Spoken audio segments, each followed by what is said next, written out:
Very excited. Arizona avocados are finally here, the Aravaipa. And they had one they pointed out to me looked a little bit better than the rest. So you can see he's a little bit taller, a lot of good new growth, good trunk size. That's the one I'm getting from Green Life. Green Life by Seamus O'Leary is out in Phoenix. They have a lot of very unique trees that they only carry. Check them out. Hi everybody. Today is going to be the beginning of starting a long journey of planting an Aravaipa avocado. And if you don't already know, an Aravaipa avocado is actually an avocado that's native to Arizona. Like they found like a 100-plus-year-old tree out here, and it was an avocado. So who knew avocados could actually like grow here, like natively, kind of. Don't care if that's a word or not. But anyway, we are going to start this off by the base of our entire project, which this tree might not ever even get to, but it is the starting points for the tree. And if the roots get all the way down there, it'll have a nice treat. So we are going to be using all of the Green Life's like tips and stuff on planting trees and many other tips that we've learned, and we're just gonna start planting this thing. It's gonna be a long journey, but I'm super excited. Alright, so one of the first steps after you dig your hole is you gotta check for drainage. So we're filling this sucker up to the top, and we're gonna see if it takes more than a day for it to drain out. Hopefully it doesn't take more than a few hours, but we'll find out. Alright, we've gone down about a quarter of the way in about an hour, so it's draining at a pretty good speed. We'll check it out in the morning. If it's a Green Life tip, we'll let you know. Some of them aren't gonna be. Yeah. So first of all, you might be wondering why I'm holding a fish, more specifically a parrotfish. For one, it was cheap, and for two, my dad thought it looked pretty cool. That's probably the honest thing about it. So we're just gonna put this in the hole, but first I want to take a look at this thing because it is really cool looking. You see those like teeth right in the front of it? This is so cool, and it gives you a blue slime on your hands. I'm just looking at this fish, like it's so cool looking. All right. Yeah. So let's put this parrotfish at the bottom of the hole, and it doesn't actually smell as bad as you think it would. It kind of just smells like seafood. We just watered, that's why there's still water at the bottom, so it'll eventually drain. And Dad, can you remind me what this is again? Just salmon heads. Salmon heads. All right. So now I just got 2 salmon heads, and these things smell disgusting. If I can open them. So why are we putting fish in the bottom of our hole? Well, basically, fish can have 28 out of 60 like essential minerals. Yeah, essential minerals, and it's super good for your trees. So we're just throwing these in because we want this avocado to have the best chance, and it's very important that it survives. Is there only one? Should be 2 in there. Okay, here's one. I didn't know they were this big. This is my first time looking at this. Holy cow. It's a big old salmon head. Yeah. So drop it in. Yep. All right. Should be one more. Look at that. Should we just pour some of that juice in? Go ahead. All right. There we go. Okay. Is there no more? There's no more. Well, I guess I only got one salmon head. They ripped this off. Oh well. All right. Riker, run inside and see if there's one more salmon head while we're talking. Yeah. Okay. So what's next, Jackson? What are you going to put in next? I'm going to put in some sphagnum moss, peat moss. And this stuff is also really helpful. It's going to be... What does it do? Treat. Does it lower something? Does it lower the pH? It does lower the pH. Nice. So we're going to put sphagnum moss and native soil. Yeah. In the hole to cover the fish heads. It's also very good for absorbing water and retaining water. So the bottom of this hole is going to have a nice organic substance to help it. All right.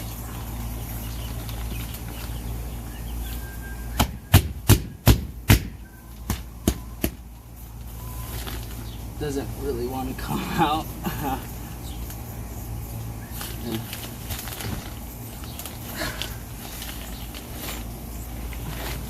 really ripping into this bag. All right, so now you got to put some native soil in. Yep, let's do that. And luckily we have a big old mound of it. You'll also notice we have a square hole. That helps so the roots don't get bound up. And a Seamus tip is you need to have your hole to be 3 times bigger than your container. So we have a 7-gallon container. We probably have this hole, it's probably 5 times bigger than the container, if not more. Kind of scoop it in straight in, Jackson, and you'll get a little better luck. There you go. We just did a soil test on this sucker and we realized our pH is right at 7, so we're going to do a few tricks to try to keep that low. Yeah, but we still have some life in our soil. That's pretty good. And that's just a clay soil that's super, like, nasty and stuff, you know? Not even the best stuff we have. Did you by any chance find it, Riker? No? I guess we lost a salmon head somewhere. That stinks. Hopefully my wife doesn't find it soon. You just kind of look in the fridge. All right, now with the shovel, try to mix that up. So we wanted a lot of the ingredients in the video. You're going to require to mix the native sand with whatever we're mixing it with. So this first step, we're using the peat moss to lower the pH and to help with some absorption, and then regular soil just to add a lot of the minerals that our native soil has, which is awesome. So it's almost like a stew down there. Yeah. Alright guys, so we are done with step 1 and we'll be back in a sec for our next step. Guys, so now we're going to add some coffee grounds. We're going to do this for 2 reasons. One of the reasons is because it gives nitrogen to the soil and to our plants, which is really beneficial. And the second reason is so the fish don't smell when they start to decompose. We already got flies gathering up all around here, so it's not very great. Yeah, it smells. So the third reason is coffee grounds are the favorite food of worms. So yeah. we're gonna bring some worms in. So let's dump these in.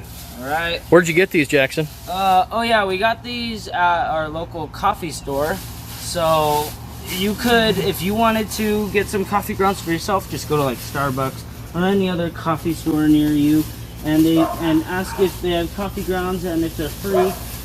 I know Starbucks does it for free, but just you can get coffee grounds there, and they help a lot. So they can leave their filters in them and everything. It's not going to hurt. We don't want the plastic though. Yeah, and the cap thing. That's the thing about free stuff. It always has stuff in it. So we'll grab those real quick. Yeah.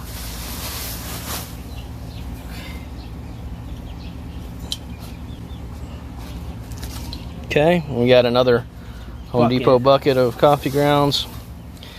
So just so you guys know, the roots of the plant will not reach this area for years. And that filter's okay? Yep, filters are okay. We'll get the rest of it later. So Jackson's going to get the shovel real quick and mix that up with the moss and the native soil. Also, not a green life step.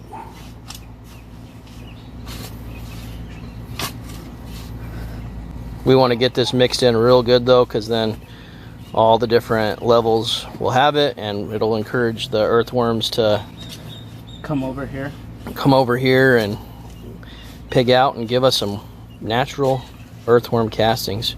We've spread coffee grounds throughout the garden on a regular basis whenever we get them, and we definitely put them as a top layer to feed the trees a lot, but we haven't really ever used it for this purpose, but we are hoping that it does help. Yep. Boy, does it have a strong smell though. Oh yeah, it's overpowering the fish smell. It's killing the fish smell. Yeah, was there a fish smell? Yeah. Yeah, not anymore. Even the flies seem like they're already dying a little bit. Okay, I think that's a good little mix there. Yep. Alright, so that is the end of step 1. We're going to be back in a second for step 2. Alright guys, so it's been about a week and we are finally almost ready to plant this. So here's our hole right here. And we let it sit, and we wanted to check to see if the drainage was good, and, Yeah. and it's been working out really well. We'll actually show you right here a quick glimpse of what this looks like as far as the sun, and how when the sun passes over it gives it shade about from 10 a.m. on. So you guys will see in the drone footage of this flying over us, you can see exactly what we're talking about as far as the amount of shade that this thing is going to get the first couple years.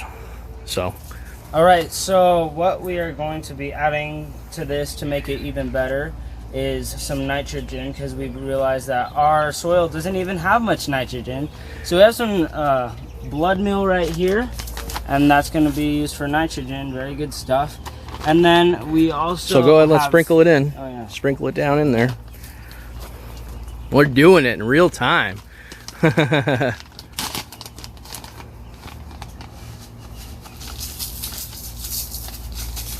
All right, that's good for that layer. All right, and next we have some soil sulfur, because our pH is at like 7, and we want it to be even lower, because that gives the avocado an even better chance.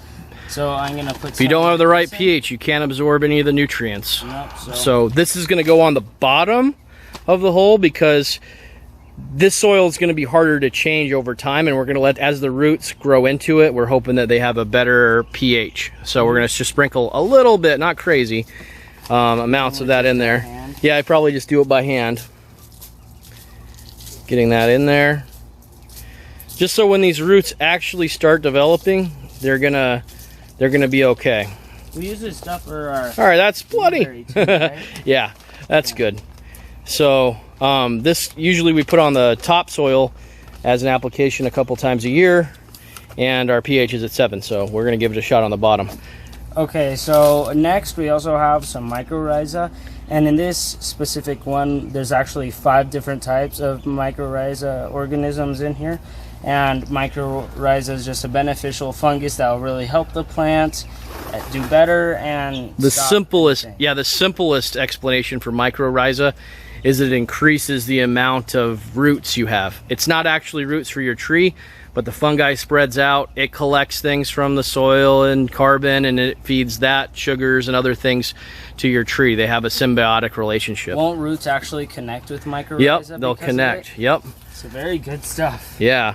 Definitely would use this. So we see a lot of videos where we don't use a lot of it, and I've always been a little bit confused on why we don't use a ton. So we're using a healthy amount. Stop. That's good. Way good. Wait. Probably too much there, but what we're going to do is we're actually going to mix this through the layers as we do our process, so that the microrizie will be on all the layers, and it will form and connect to each other, and doesn't have to spend as much of its energy spreading. All right, so now, what are we doing, Jackson? Are we using Seamus's? Yep. So we got some of Seamus's soil.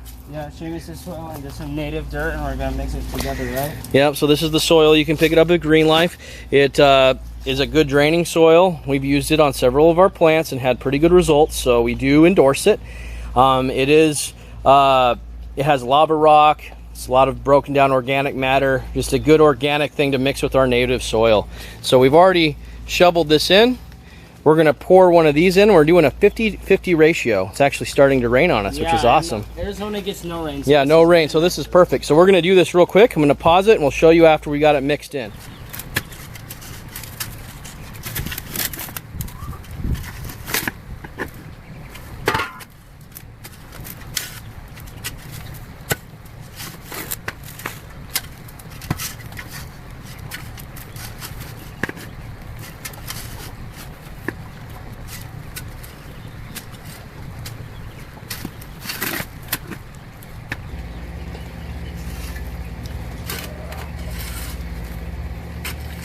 All right, that's a good mix.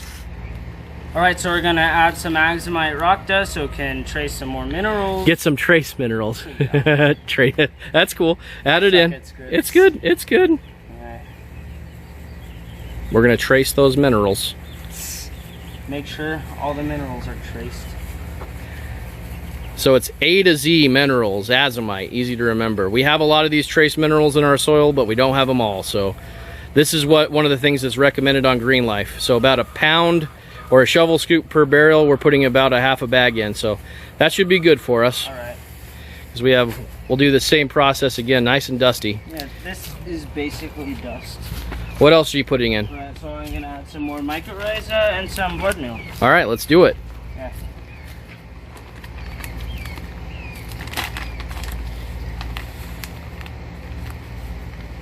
That's good. And this helps with the nitrogen, just to remember. A little bit more. We're gonna mix this all in, so. All right, that's good. Now let's get some of the microrizie in here. Is that good? That's a lot, yeah, that should be fine. All right, now let's mix that all up together real well before we load it in.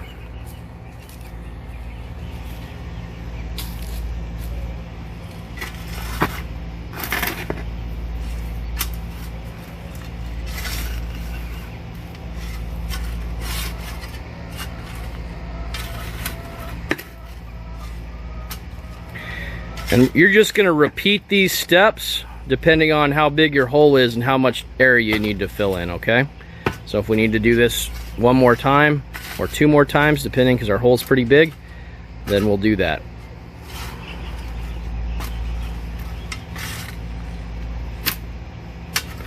And the better you mix it, the more that nitrogen will get distributed. So as the roots grow, they'll grow into it and they'll get some food. If you don't feed your trees, don't bother. All right, I think that's good and mixed. All right, everyone. So we are back and we have a pot in the middle of our hole. Now that pot represents the same size pot that our avocado's in. So we have it flipped upside down so we don't pour dirt in it. So we are going to put that dirt we just mixed in this hole. Let's do it, Jackson. All right. And it's getting dark, but it's the best time to plant a tree. So he's going to put it in. It might crush it. That's okay. We'll move it around. It will, but just kind of wiggle it. Do it slowly. You're doing great. Just wiggle it.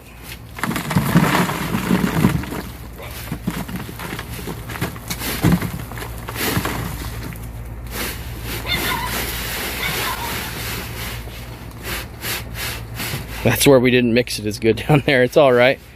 We'll mix it. That's fine. Move it a little bit. All right, now Jackson, grab the shovel and spread it around. All right.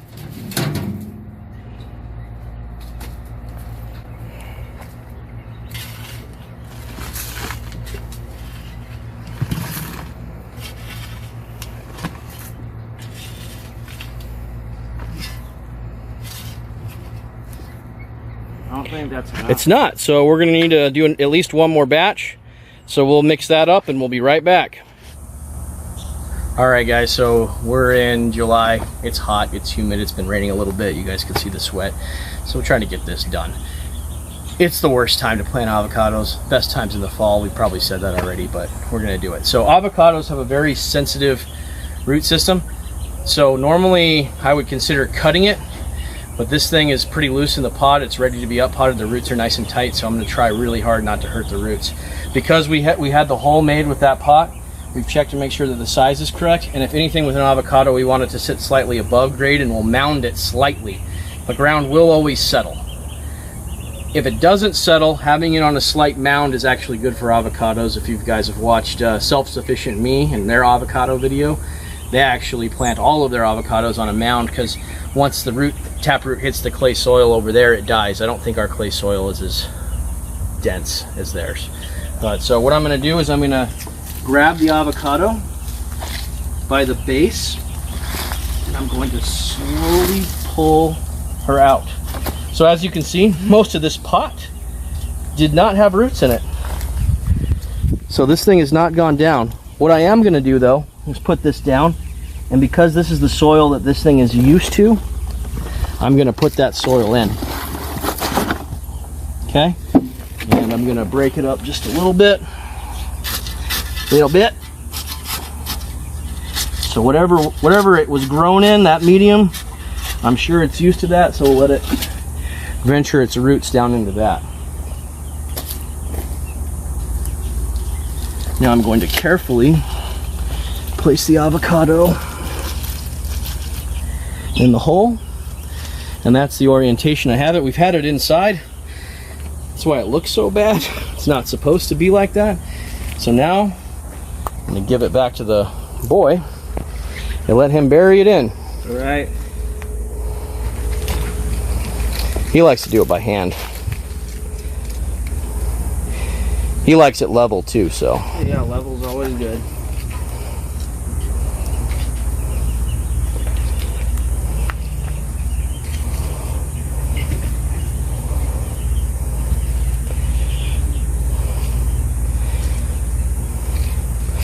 So you see the way we have it is slightly above grade.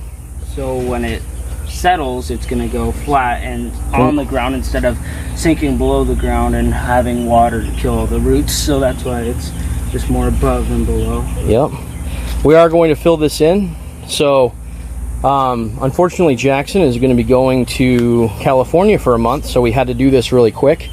And I'll be finishing the last few steps tomorrow without an assistant. But for today, we are going to give it a nice slow drink. So we're going to get our hose, put it on its lowest setting, and just let it soak for a while. So you say goodbye, Jackson, but this isn't goodbye for the video. I'll be back. All right. The best way to water an Aravaipa Arizona avocado is with a good old-fashioned Arizona monsoon storm. Man, that's knocking trees over. This is crazy. My yard is like a lake. We needed it though. Poor chickens. They're not loving this. I'm gonna move them inside. Alright guys, so it's been a couple days. We saw that Jackson was gonna be leaving. So it's settled, and you can see that the avocado is sitting higher than the ground around it. So the next step is I'm going to add a nice whole bag of worm castings around this top layer, and that's the step I'm going to do right now because I don't have a helper. I'm just going to do it and show you what it looks like when it's done. Hey, doesn't that look nice? It's so soft. Just watch this 1 pound puppy walked over it and got dents in it. So spread that out. That's one of the best nutrient amendments you can give a new tree is worm castings. Just so everyone knows, the pH balance of worm castings is about 7. So it's fairly neutral, so it's not gonna bring your pH down. Don't dig. It's just gonna bring your pH closer to 7 depending on where you had it. Okay, so that being said, if you want to put some soil sulfur around it, that acid might hurt the worm eggs, but it'll also keep your pH lower. All right, so the last step is a nice, I like to do 12 inches of mulch. So mulch can be anything. You look it up, it's described as anything that covers the top surface. It's not to be used when mixing because it most likely hasn't been broken down yet. If you live in Arizona, especially right now, you've just experienced some pretty awesome monsoons. So there should be crazy amounts of mulch. You can use whatever you want. So I'll be right back to show you what I'm going to be using. All right, so there's the avocado, Aravaipa Arizona Avocado. And there's about almost 20 inches of mulch that I used from banana leaves.